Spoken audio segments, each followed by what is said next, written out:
people need to kind of realise, people need to kind of take it slow and realise that for investors coming in, for people looking, it's not one of these places where you come in and make a quick buck.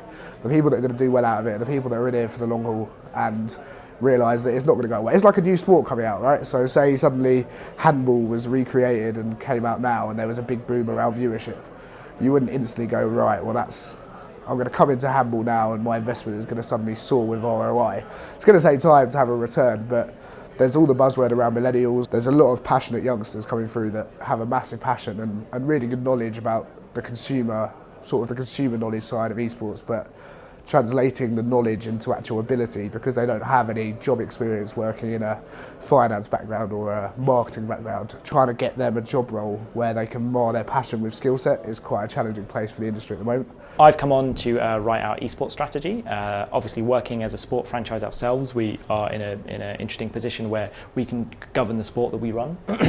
That's a different approach to some of the team outputs, so we're looking therefore at creating like league systems, having authentic competition, what rule sets they might be, and how we converge those sport and esport audiences together to make something that appeals to both or neither, as the case may be, as we're discovering. We know that there's a real challenge there around just grabbing hold of that millennial marketplace, even before then, the Generation Z, you know.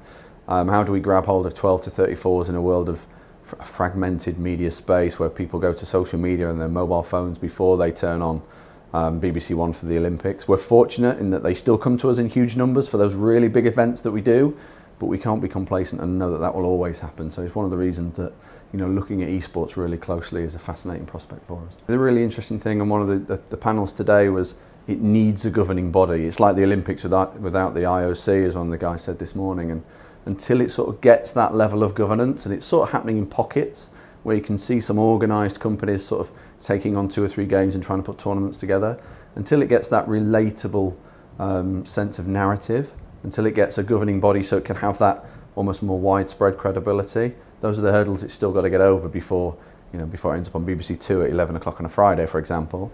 In the meantime, on the BBC, working with BBC Three, we did League of Legends 18 months ago, and that went down really well. Great engagement, great appreciation.